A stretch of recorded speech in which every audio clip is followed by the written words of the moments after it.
morning, folks. Welcome to yet another refreshing winter's morning here in Ontario. I came outside at 5:45 this morning to plug the oil pan heater in on this tractor, and the thermometer was crowding -30. And that's pretty refreshing, but as you can no doubt see, we've got a beautiful sun out this morning. But unfortunately with that, we've got a wind directly out of the north. There's a pretty serious wind chill here today. Well, I'm going to try and start old Betsy. And if it starts, we're going to put the skidding winch in the back and head to the woods and take out some maples that got the tops knocked off in a terrible windstorm we had. And if it doesn't start, I'm going to work on some white ash around the house here that unfortunately the emerald ash borer has decided their fate. Let's see if Betsy starts.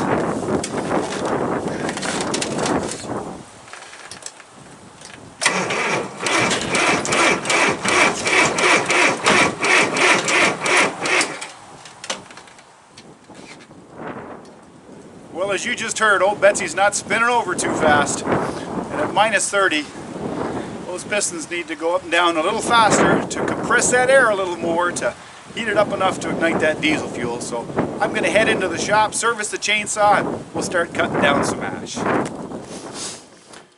Here's a little trick I use to know where I'm at when I'm sharpening my chainsaw. I take some grease and I put a dab of grease behind the tooth that I'm going to sharpen. And that lets me know where I'm at, and I don't sharpen the same tooth twice, and I don't miss any teeth. I don't have any idea where I discovered that trick, but I've been doing it for a long time. This is the tool that I use when I do a major sharpen on the chainsaw. It's really good. It sharpens the cutting tooth, and it takes off the drag tooth at the same time. Really does a wonderful job.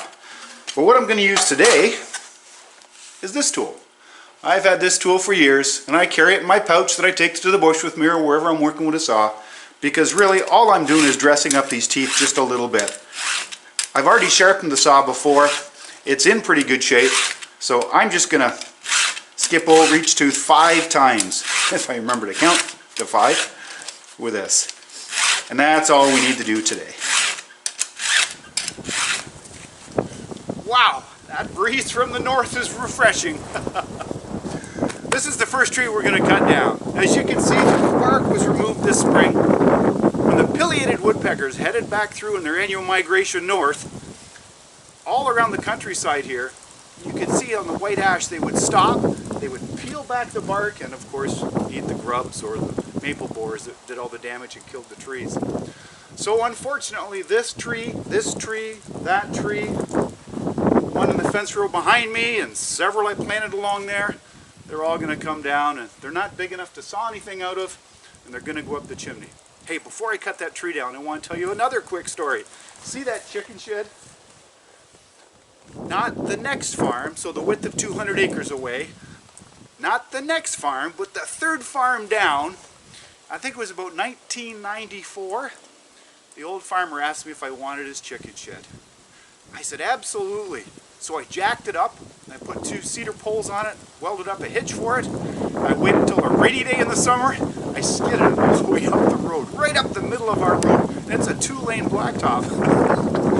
Unfortunately, it was before we had a movie camera. Wouldn't that have been a great story for YouTube? Anyways, I'm going to get my saw and start cutting.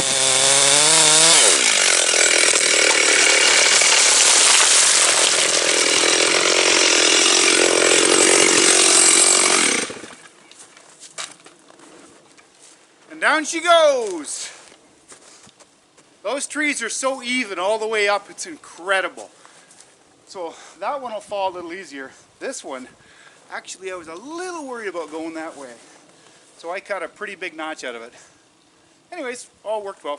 I'm going to buck it up, I'll limb it up, and we'll start on the next one.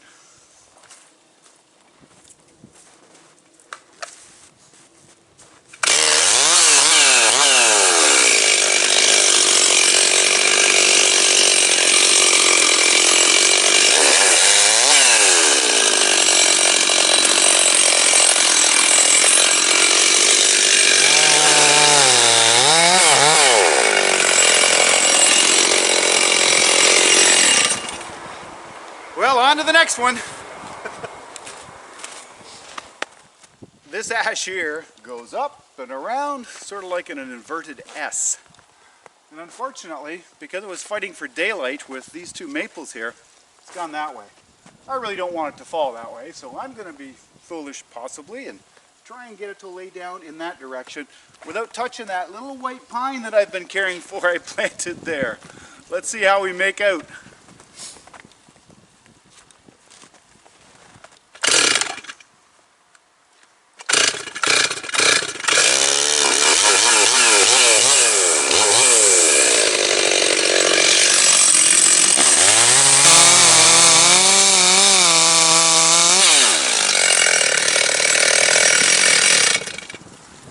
I'm going to get a wedge.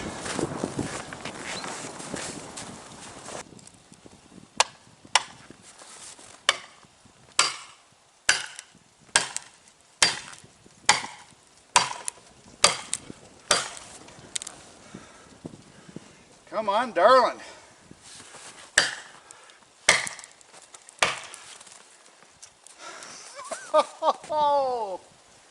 It doesn't want to go my direction.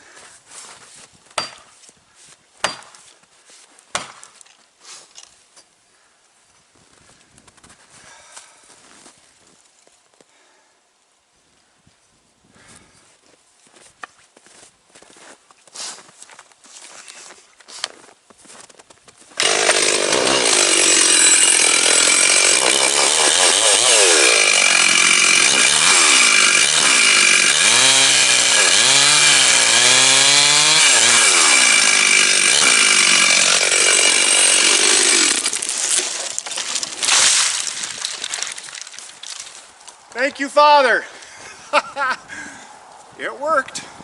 I left one nasty hinge on it. Oh, I'm so thankful that went that way. Doesn't it make you feel good when something happens the way you want it to? Well, let's start cleaning this one up.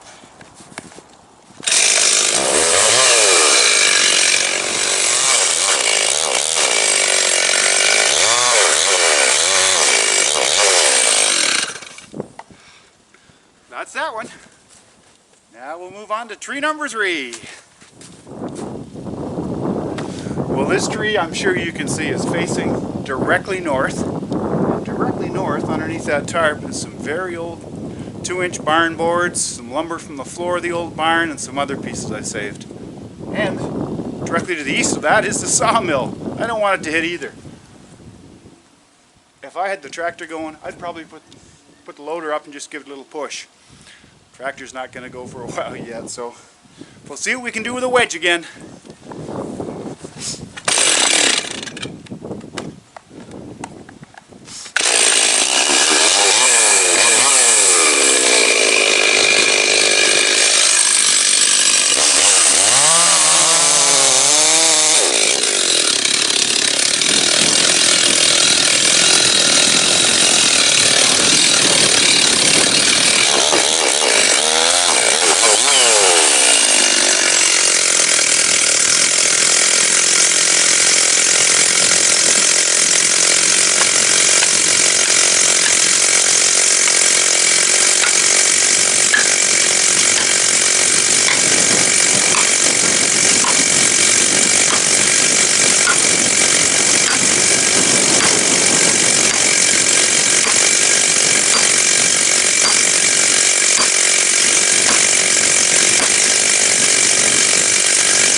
Once again, thank you, Father. I am very happy with that, to say the least.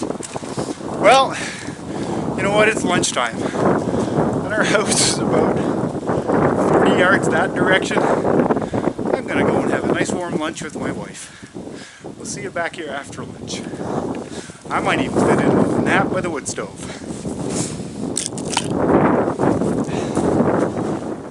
Well, if we wanted to snare some rabbits, look at that run. Oh my goodness.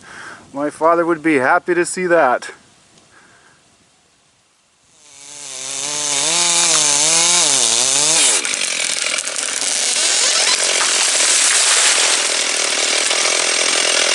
Down she goes.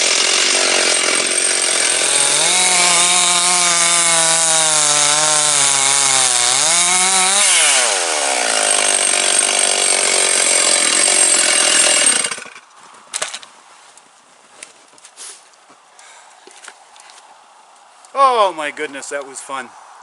Well folks, as sad as it is, I've got something I need to go look after, so I'm going to stop now. I've had a lot of fun, and what a blessing in this crazy world we live in to be able to go out and cut some wood. I hope you've enjoyed today's video, folks. Thanks so much for watching. We look forward to seeing you again on Another House in the Fall.